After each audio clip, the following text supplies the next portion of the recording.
ಉತ್ತರ ಕರ್ನಾಟಕದ ಗ್ರಾಮೀಣ ಬದುಕು, ಕೃಷಿ ಸಂಸ್ಕೃತಿ ಹಾಗೂ ಪಶುಗಳ ಮೇಲಿನ ಅಪಾರ ಪ್ರೀತಿ ಗೌರವವನ್ನ ಪ್ರತಿಬಿಂಬಿಸುವ ವಿಶಿಷ್ಟ ಜನಪದ ಹಬ್ಬವೇ ಕಾರು ಹುಣ್ಣಿಮೆ.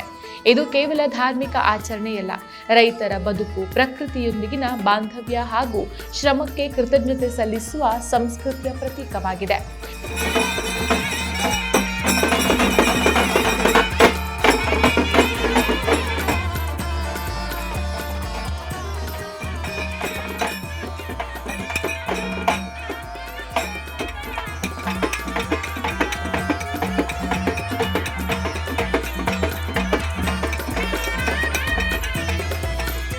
ಕಾರು ಹುಣ್ಣಿಮೆ ಬಂದಿತೆಂದರೆ ಬೆಳದಿಂಗಳ ಬೆಳಕಿನಂತೆ ರೈತರ ಮನದಲ್ಲಿ ಸಂಭ್ರಮ ಮನೆ ಮಾಡುತ್ತೆ.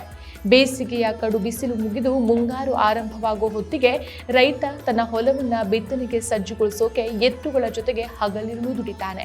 ರೆಂಟಿ ಹೊಡೆಯುವುದು, ಹರಗುವುದು ಸೇರಿದಂತೆ ಭೂಮಿಯನ್ನ ಹದಗೊಳಿಸುವ ಪ್ರತಿಯೊಂದು ಕೆಲಸದಲ್ಲೂ ಎತ್ತುಗಳೇ ಅವನ ನಂಬಿಕಸ್ಥ ಸಂಗಾತಿಗಳು. ದುಡಿಮೆಯ ನಂತರ ಅವುಗಳಿಗೆ ವಿಶ್ರಾಂತಿಯನ್ನು ಕೊಟ್ಟು ಉತ್ತಮ ಮಳೆಯ ನಿರೀಕ್ಷೆಯಲ್ಲಿ ರೈತ ಆಕಾಶದಿತ್ತ ಆಶಾಭಾವದಿಂದ ಕಣ್ಣಾಯಿಸ್ತಾನೆ. ಇದೇ ಸಂದರ್ಭದಲ್ಲಿ ಆಚರಿಸುವ ಕಾರು ಹುಣ್ಣಿಮೆ ಹಬ್ಬ ರೈತ ಮತ್ತು ಎತ್ತುಗಳ ನಡುವಿನ ಅವಿನಾಭಾವ ಸಂಬಂಧವನ್ನು ಸಾರುತ್ತೆ.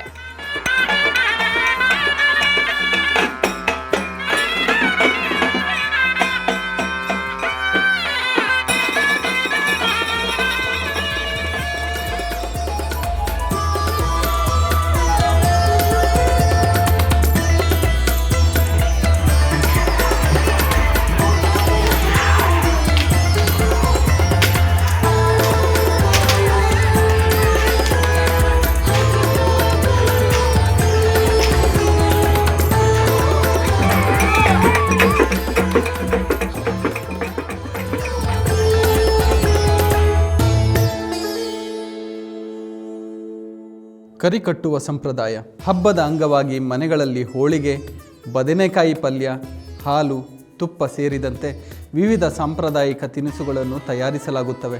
ಪುಂಡಿ ಕಟ್ಟಗಿ ನಾರಿನಿಂದ ಕಪ್ಪು ಮಗ್ಗದ ಹಗ್ಗ ತಯಾರಿಸಿ ಅದಕ್ಕೆ ಬೇವಿನ ಎಲೆ ಕಟ್ಟಿ ಊರಿನ ಅಗಸಿ ಬಾಗಿಲಿಗೆ ಕರಿ ಕಟ್ಟುವ ಸಂಪ್ರದಾಯ ಇಂದಿಗೂ ಅಚಲವಾಗಿದೆ.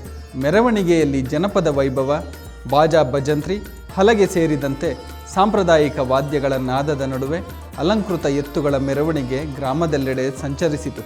ಮಂಗಳಮುಖಿಯರು ತಲೆಯ ಮೇಲೆ ಕಳಸ ಹೊತ್ತು ಹೆಜ್ಜೆ ಹಾಕಿದರೆ, ಯುವಕರು ಬಿದಿರು ತಿರುಗಿಸುವುದು, ಬಾರುಕೋಲು ಪ್ರದರ್ಶನ ಸೇರಿದಂತೆ ವಿವಿಧ ಜಾನಪದ ಸಾಹಸ ಕಲೆಗಳನ್ನು ಪ್ರದರ್ಶಿಸಿ ಎಲ್ಲರ ಗಮನ ಸೆಳೆದರು.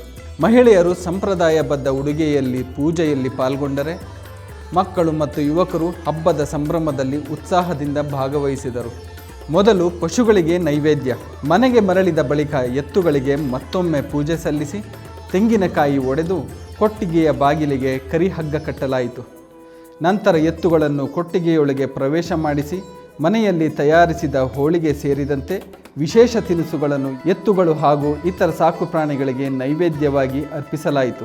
ಬಳಿಕ ಮನೆಯ ಸದಸ್ಯರು ಹಬ್ಬದ ಊಟ ಸವಿದರು. ಅಣಬಿ ಗ್ರಾಮದಲ್ಲಿ ಇಂದಿಗೂ ತಲೆಮಾರುಗಳಿಂದ ಬಂದಿರುವ ಈ ಸಂಪ್ರದಾಯಗಳು ಉತ್ತರ ಕರ್ನಾಟಕದ ನೆಲಮೂಲ ಸಂಸ್ಕೃತಿ, ಕೃಷಿ ಪರಂಪರೆ ಹಾಗೂ ಜನಪದ ವೈಭವವನ್ನು ಜೀವಂತವಾಗಿಟ್ಟಿರುವುದು ವಿಶೇಷವಾಗಿದೆ.